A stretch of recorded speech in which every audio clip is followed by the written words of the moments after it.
আসসালামু আলাইকুম প্রিয় দর্শক, আশা রাখি আপনারা সকলেই ভালো আছেন। গতকাল বেইলি রোডে কোন একটা জায়গায় মাননীয় প্রধান উপদেষ্টা প্রধান ৩টি দল বিএনপি, জামাত, এনসিপি এবং আর ২-১টা সমমনা দলকে তিনি জরুরি বৈঠকে ডেকেছিলেন।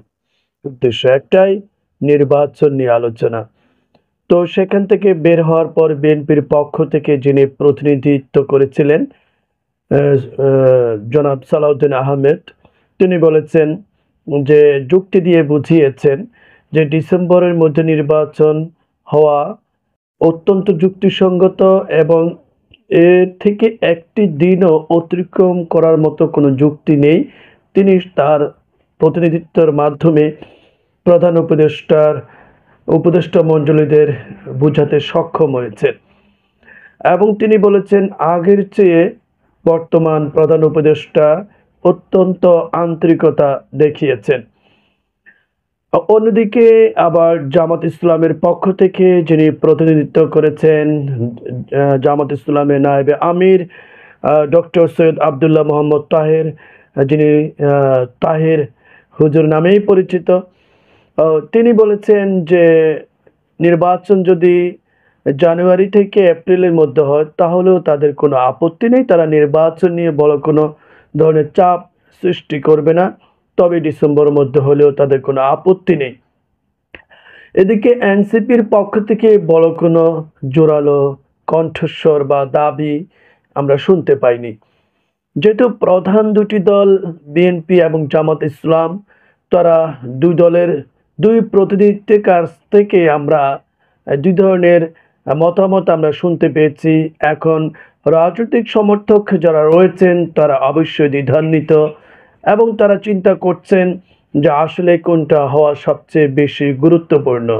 সালাউদ্দিন সাহেবের কণ্ঠস্বর যদি মিলিয়ে বলা হয় ডিসেম্বরের মধ্যে নির্বাচন হলে তাদের মতে রাজনৈতিক সংকট কেটে যাবে এবং নির্বাচিত রাজনৈতিক দল তারা ক্ষমতার মাধ্যমে যদি আসীন হয় তাহলে দেশের সার্বিক পরিস্থিতি স্বাভাবিক হবে, বাণিজ্যিক একটি পরিস্থিতি এবং বিনিয়োগ বান্ধব একটি রাষ্ট্রে পরিণত হবে বাংলাদেশ, আস্থার জায়গা তৈরি হবে এই বাংলাদেশ।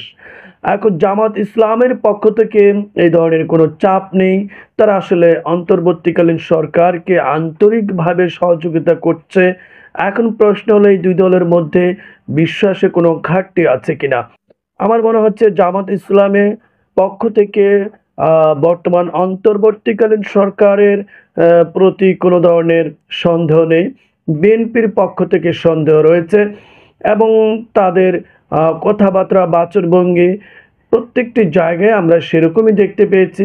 বিএনপি এমন কোনো জায়গা বাকি রাখেনি, টেলিভিশন বলেন, মিডিয়া বলেন এবং পক্ষান্তরে পার্শ্ববর্তী দেশের সহযোগিতার মাধ্যমেও তাদের আস্তাক বাংলা, যেটাকে মলম টেলিভিশন বলা হয়, সেই মলম বিক্রেতার সেখানে গিয়েও তারা কিন্তু ডক্টর মোহাম্মদ ইউনূসের বিপক্ষে তারা বিভিন্ন ধরনের কথা বলেছেন এবং বিএনপির পক্ষ থেকে যে একজন গঠিসী বেগম রয়েছেন তিনি সেখানে গিয়ে নিজ দেশের সমালোচনা করে এসেছেন এবং তিনি সেখানে এও বলেছেন যে প্রফেসর ইউনূস সকল ধরনের সুযোগ সুবিধা নিয়েছে, তার গ্রামীণ ব্যাংক থেকে শুরু করে তার যে কর মহকুব ছিল সব কিছুতে সুবিধা নিয়েছেন। কিন্তু তিনি এটা বলে আসেনি তাদের বিএনপির অনেক বড় বড় দাগী আসামি, ফাঁসির আসামি, আজীবন জেল খাটার মতো আসামি, তারা জামিন পেয়েছে ১০০-১৫০ মামলা নিয়ে, তারেক রহমান সহ বাবর সহ প্রত্যেকেই এরকম, গিয়াসউদ্দিন আল মামুন সহ তারা জামিন পেয়েছেন। সেগুলো ব্যাপারে কিন্তু সুযোগ সুবিধার ব্যাপারে যে তারা পেয়েছেন সমানভাবে আরও বেশিভাবে পেয়েছেন সেগুলো কিন্তু তারা বলে আসেননি। যা হোক, তারা ওদিকে বলে ভারতকে খুশি করে এসেছে। অর্থাৎ তারা এমন কোনো মিডিয়া, এমন কোনো জায়গা, টকশোর মাধ্যমে কোনো জায়গায় তারা আলোচনা বাকি রাখেনি প্রফেসর ইউনূসের বদনাম সহ এবং তাকে কটূক্তিমূলক আচরণের মাধ্যমে, বক্তব্যের মাধ্যমে তাকে লজ্জিত করার চেষ্টা করেছিল। সে এমন কোনো জায়গায় তারা আসলে বিএনপির বর্তমান শীর্ষস্থানীয় নেতারা বাকি রাখেনি। বলা হচ্ছে ধারণার উপর ভিত্তি করে যদি বিএনপি এই ধরনের কার্যক্রম, এই ধরনের নেচারের মাধ্যমে চলতে থাকে অদূর ভবিষ্যতে তাদের ভয়াবহ পরিণতি আসন্ন। যা হোক, সেদিকে যাচ্ছি না। এখন গতকাল যখন সালাউদ্দিন সাহেব প্রধান উপদেষ্টার বাসভবন নয়, সম্মেলন থেকে যখন বেরিয়ে এসেছিলেন তাকে কিছুটা নমনীয় হতে দেখা গিয়েছে। মনে হচ্ছে তিনি কিছুটা শান্ত হয়েছেন এবং তিনি কিছুটা আশ্বস্ত হয়েছেন। অবশ্যই তার মাধ্যমে তার দলের শীর্ষস্থানীয় নেতাকর্মীরাও অনেকটা আশ্বস্ততা খুঁজে পাবেন। প্রিয় দর্শক, এখন যে জামাত ইসলামের নায়েবে আমির ডক্টর তাহের সাহেব, তিনি তার পক্ষ থেকে তিনি মতামত দিয়েছেন, সরকারকে বিরক্ত করতে চাচ্ছেন না, সরকারের প্রতি তাদের পূর্ণ আস্থা রয়েছে।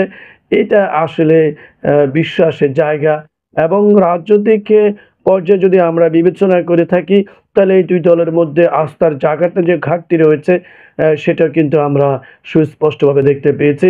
তবে জামাতের এই নায়েবে আমির বলেছেন যে জুলাই সনদে জুলাইয়ের যে গণ অভ্যুত্থানের যে মামলাগুলো রয়েছে, বিচারগুলোর মাধ্যমে তারা সম্পূর্ণ দেখতে চায় এবং জুলাই গণ অভ্যুত্থানে জুলাই মাসে এসে তারা সেই সনদপত্রের মধ্যে তারা সিগনেচার করতে চায়। তাহলে এটি হবে অত্যন্ত কার্যকরী এবং জুলাই বিপ্লবের জুলাইয়ের সাথে হবে একটি বিচারের জয়গাথা। প্রিয় দর্শক, এই হলো আজকের নিউজ। দেখা যাক নির্বাচনে এই যে কোরবানির পর মাননীয় প্রধান উপদেষ্টা প্রফেসর ইউনূস সাহেব তিনি নির্বাচনের রোডম্যাপ কিভাবে প্রকাশ করেন, আর তিনি সংস্কার এবং বিচারের যে দায়িত্ব দ্রুত তুলে নেওয়ার চেষ্টা করছেন এবং সমাধানের দিকে আসছেন, সেটা কতটা বেগবান করেন, কার্যকর ভূমিকা নেন এবং বিচার কার্য পরিচালনায় তিনি কী ধরনের নিরপেক্ষতা প্রকাশ করেন, সেটা এখন দেখার বিষয়। ধন্যবাদ সবাইকে।